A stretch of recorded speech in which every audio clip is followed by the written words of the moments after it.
I'm here with Emma Cox from coxgenealogy.co.uk. My question, first one is, what exactly is genealogy? Because I'm confused between that and family history. Why are you interested and how did you become interested? Okay, I'll start with me first. My name is Emma Cox. I am now in my 50s and I have been interested, if not addicted, to genealogy for probably about 30 years now. When I was young, my grandparents used to have a really nice framed family tree in their hallway, which was always very intriguing. It had French names on there, and my grandmother was right at the bottom, and I always wanted to find out a bit more about that. So that's how it started. I haven't got that tree, although I got a copy. And then I've become the family historian, so I've got everybody's records. So I've got my great grandfather's photo albums, I've got my grandfather's photo albums, I've got his brothers and sisters, I've got umpteen family trees and lots of information from all over the place. And so I've been doing that on and off. And when I started, there was no internet really. You sent emails, you sent CDs with things, you sent letters even to people, and you did what research you could. And sometimes there was no information available at that point. And over the last sort of 10, 15 years, that's become a lot easier and there's a lot available online. So I've been able to fill in quite a lot of the gaps and then sort of go further back and have met some fantastic people on the way. I've connected with lots of distant cousins and I love it and it's addictive. And when you're talking about genealogy and family history, so the differences between them, so genealogy is just really putting together a skeleton sort of descent, so the people you descend from in order really, so that you can draw a line between them and you know who you came from. And that can include things like brothers and sisters and cousins and things if you wanted to go out like that. And family history is more sort of trying to bring those people to life in some way. So adding meat to the bones and sort of giving them a context. So finding out more about their lives, not just the dry facts. So it's not that they were born and died on this date, it's that they lived in this place, they might have worked in a certain industry, they might have had hobbies, they might have appeared in the newspaper for some reason. So that's a basic sort of difference between them. Okay, so like your grandfather who collected scrapbooks, had scrapbooks, so that would be considered family history, his family history. Yes. So he was my great grandfather. Oh, so great he was grandfather, a solicitor sorry. in London, in Lincoln's Inn, and he was one of the reasons actually I got interested in family history, because he'd already started doing it as well. So I've got the inquiries he made in the 1950s and the correspondence with the researcher that he used then, and it's been amazing to actually confirm that. So I've been able to find online records which are the same as the some things that he found, and also filled in more of the gaps. But as he was a solicitor, he was interested in the cases he worked on, and he actually took newspaper cuttings, so the same case from different newspapers, and put them into scrapbooks, and also other cases that interested him, and things like family events, births, marriages and deaths, dinners he went to, things he attended, things that he thought were worth recording. And so I'm very fortunate, I've got I think 4 of those different books, and they're an amazing little time capsule in some ways. Absolutely, and then of course I think it's your great grandmother, the drawings. There are etchings Yes. that she has, so you have an amazing archive. Yes, so one of my great-grandmothers was born out in St. Petersburg in Russia. The family had a business out there where they traded back with this country in things like timber and grain, and various children were born out there. And she was very creative and very artistic, and she used to do lots of drawing and illustrations. And that she had notebooks when she was a child. Unfortunately, I've only got a couple of those. But then when she was an adult, she actually wrote out beautifully illustrated little notebooks and tied them with ribbons and talked about different stories. And her husband, my great grandfather, they were my great aunts and uncles, and they both did stories. And one was talking about a watch. And there's amazing different stories there, so at some point I want to try and bring them out and possibly publish them.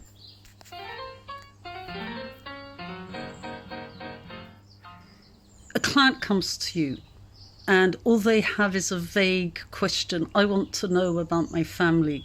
Where do you start? I always say start with what you have or who you know. So your living relatives, so you hopefully know about yourself. If you're adopted, then it might be slightly more difficult, but in general you can try and find adoption records. your parents, your grandparents, aunts and uncles, and try and draw up a basic family tree of the people you already know about and any information you have about them. Any existing family trees, letters, photographs are always helpful. Sometimes photographs can have little mini family trees actually written on the back of them. I've got quite a lot of those as well. Any bigger family trees, things like that, and pull things together to see what you already have in terms of information, and then you'll start to see where the gaps appear. And then those are maybe the areas that you might want to explore a bit more fully and find out if you can find the people. So when you say gaps, so they're missing years or a missing person? Missing people, missing more likely. People.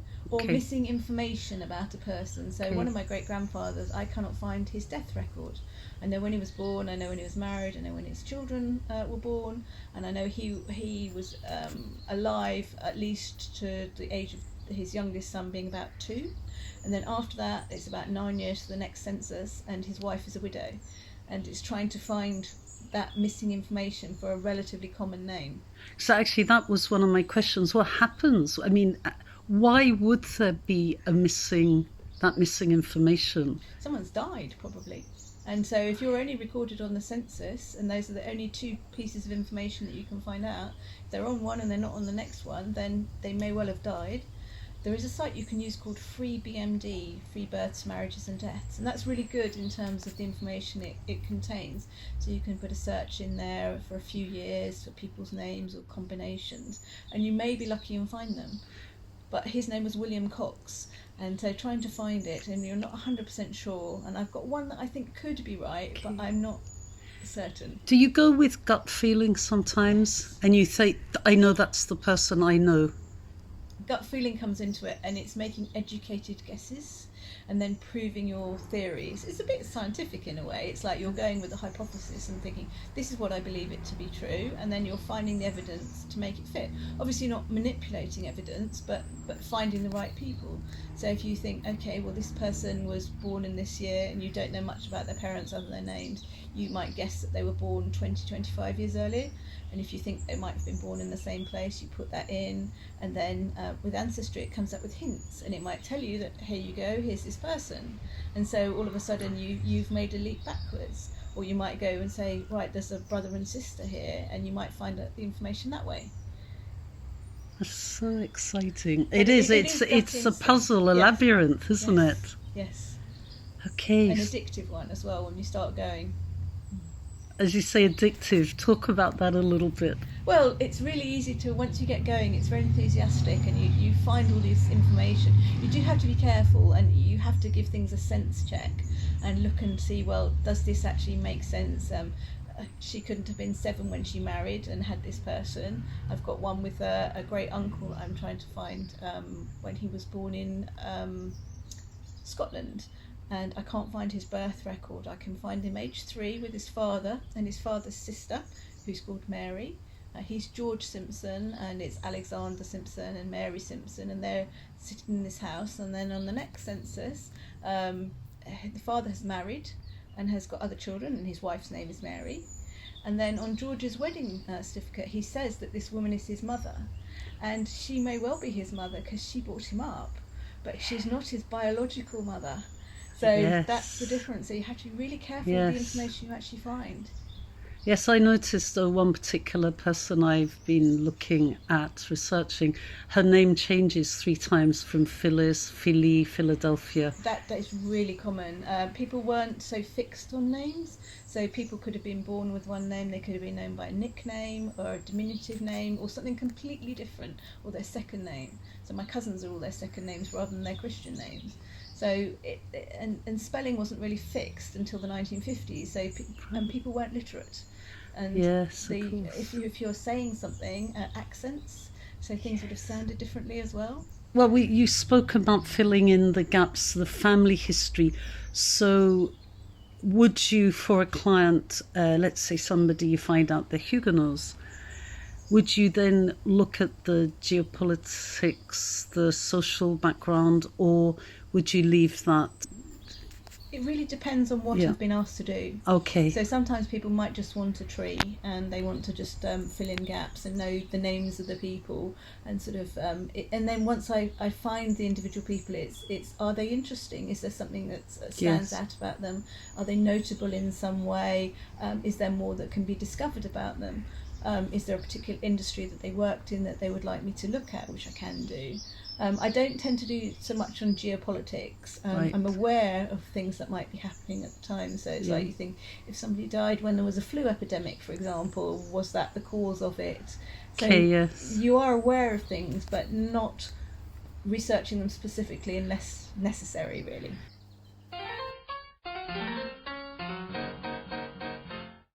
There's a couple of small ones I can talk about. So one of my elderly neighbours, she never really knew her father. Died in the Second World War when his plane went down somewhere over Germany, and she never really knew a great deal about him. She knows he's on the War Graves Commission, and she's got photographs and things, but she was about 5 when he died, so he's this mystery person. So she asked me to look into his family tree a few years ago, and I did, and I created a tree and I found out lots of relatives and everything. So she was really pleased with what I'd discovered for her, and I left it publicly available online. And somebody contacted me to say, I'm investigating this plane, and I know where it went down and I know where they're buried. And it's like, is this your relative? I said, no, it's one of my neighbours, I'll get in touch with her. And I told her, she said, well, I want to go and visit. And this is prior to COVID, so nothing's happened. She's in her 80s, Yes. so she's still very hale and hearty in her 80s, walks her dogs every day. But I thought that's lovely to actually sort of tell her where her father Yes. is. Oh, how beautiful. So it really is, as you say in French, that's a boucle book. It closes the circle. Yeah. Wow, that's beautiful. Yeah. Yeah, that's And beautiful. in terms of other stories, I mean, I've got one where somebody asked me to investigate their grandfather. So there were 2 family stories. So one was that he died drunk on a bicycle, and the other one that he died at sea, but had he disappeared and gone and absconded and had a second life somewhere, they really didn't know what had actually happened.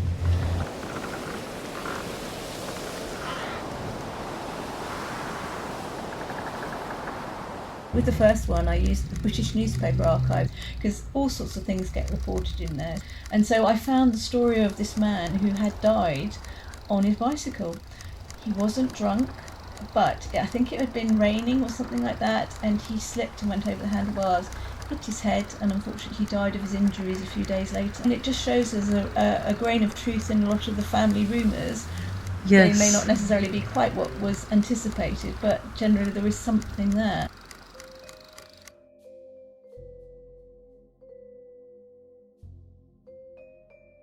The second one was the other grandfather, and he'd been on a ship called the HMS Hecla, which was torpedoed off Gibraltar in the Second World War.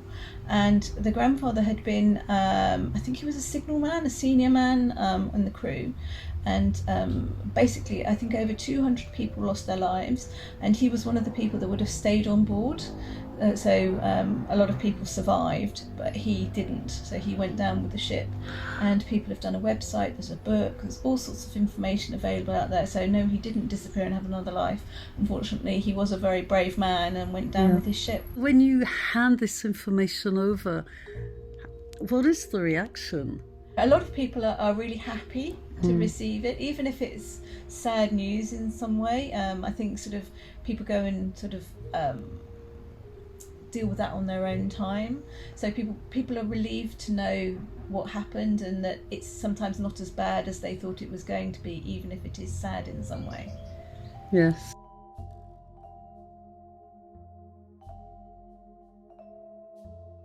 There's somebody I work for locally, and he said he'd like a family tree to be put together based on an existing one that he already had. So, and there was a rumour that back in the 1600s he was a possible descendant of a relatively well-known family, and could we prove it?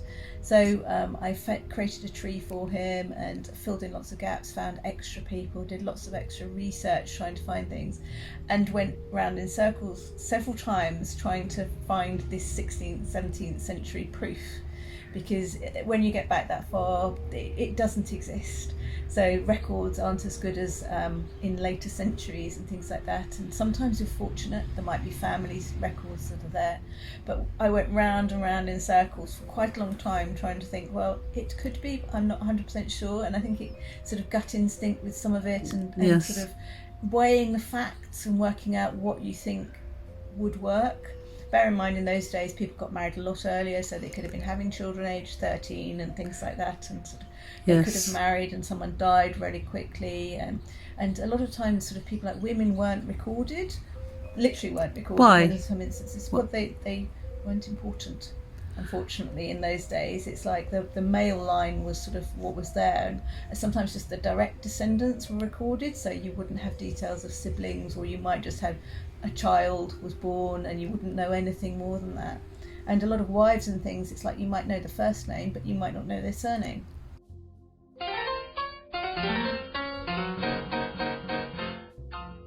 That was the sort of the mid 18th century, sort of around about the 1840s, 1830s, 1840s. That's when things started to. There are specific dates which escape me temporarily, but you were obliged to actually record marriages. Before that, there were sort of not official recordings. There were certain indexes that were kept, like Pallet's marriage index would give you marriages in the early 18th century. And then it's like you had to officially record things, and then if you didn't, then in theory you were fined. So, and then that's the encouragement, and then you obviously had the censuses. The first census that we have a lot of information for is the 1841. There are earlier censuses than that, but only little parts of them actually survive because a lot of them were destroyed. So you might get things like estate records. So if somebody had land, they would have noted their tenants, they would have noted what was happening with the property itself, they would have said who inherited it. So you get snippets of information. You also get maps, which are quite useful. I was talking to somebody about maps recently, and he was saying that the tithe maps and things will actually show you sometimes who was actually either in possession of a land or actually running the land, as in farming it. I would imagine a lot of information would come through personal diaries and letters, if you can get hold of those. That would have been prior to documenting officially. That would be, and obviously that's on an individual basis, so there's no centralised storage of that. If you were lucky enough to have family information or diaries, I've got my great grandmothers from the 1940s and 50s, the tiny little things. They're sort of about that by that 5-year diaries, so it's really small writing in them, talking about the weather in Scotland, the fact that she had a letter from my grandfather in India at the time, and they put the washing out, and they went to church and all sorts of things, and she carried on doing them until she died, unfortunately of cancer, and then her husband carried on for a couple of years afterwards.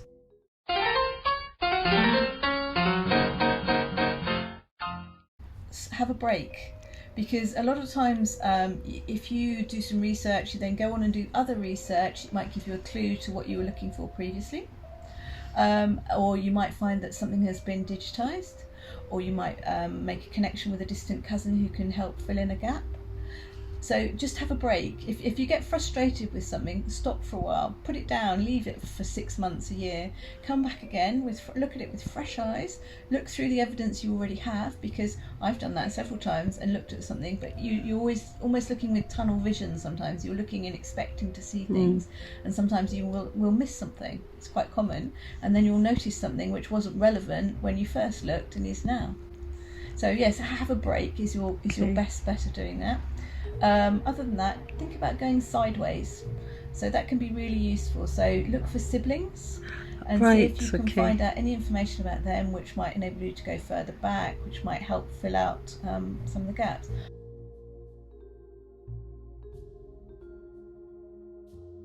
Irish ancestry is not particularly easy to investigate because there was a fire in the Central Library in the 1920s which destroyed a lot of the records, the centralised records. The parish records are still there, but you need to know which parish to actually go to, and then you physically got to visit them to actually do that.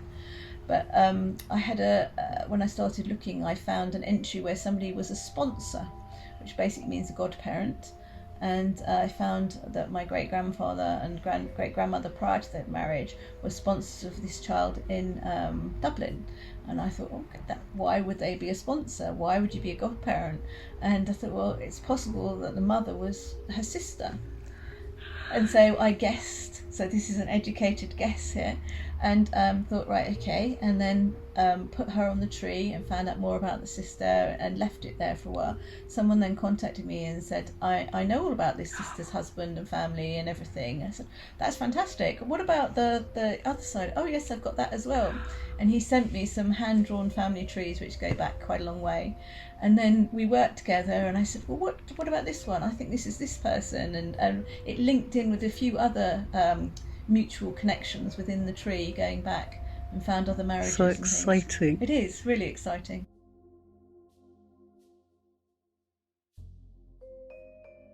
But I think that we inherit a lot of things from our ancestors we're not necessarily conscious of.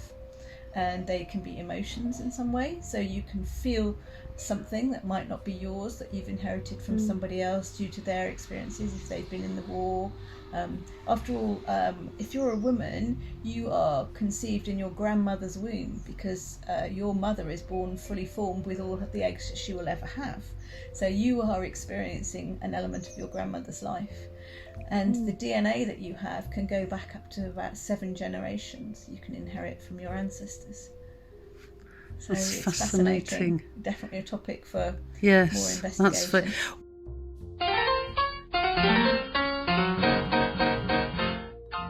You might often find, if you're looking through your family history, that there are names that pop up. And there might be something whereby you find that you've named your children after an ancestor that you had no idea existed, absolutely no idea existed.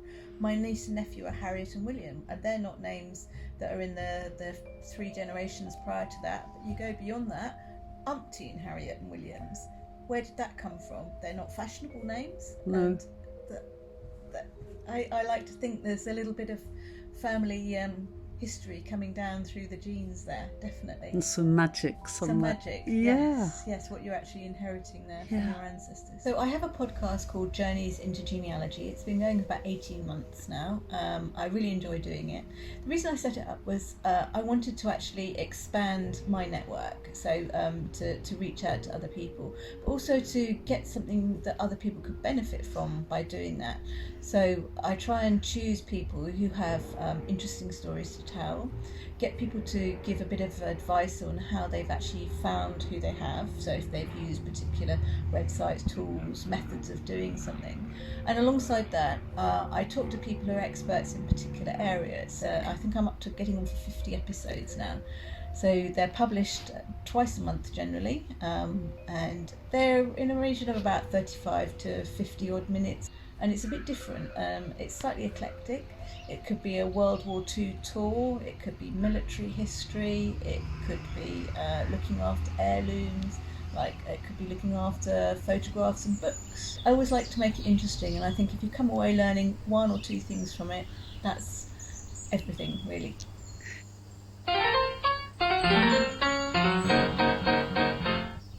I would just say, if anyone's interested in family history, give it a go. Try doing things yourself. If you then want help beyond that, do. There's plenty of stuff online. Look for the websites. Have a look through all the things you already have yourself, and check those.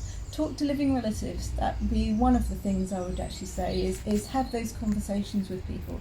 I talked to my great aunt about 20 years ago, and she went through some of the photo albums with me, and I wrote down on a physical piece of paper who they were, some of her stories. She talked about meeting her grandmother, so I skipped back 2 generations, and she said she remembered her being a very crippled little old lady, and that they preferred their grandfather, and they called him Papi, which apparently is a bit like Pappy. Yes. And he was kicked by an elephant and invalided out of the army in India, and I would never have known that without talking to her. So have those conversations and record the information, even if you don't do anything with it for the moment. Record it, preferably write it down, but if you can do audio or video interviews as well, transcribe those in some way, just to make sure you can still get to them if you don't do anything with them for a while.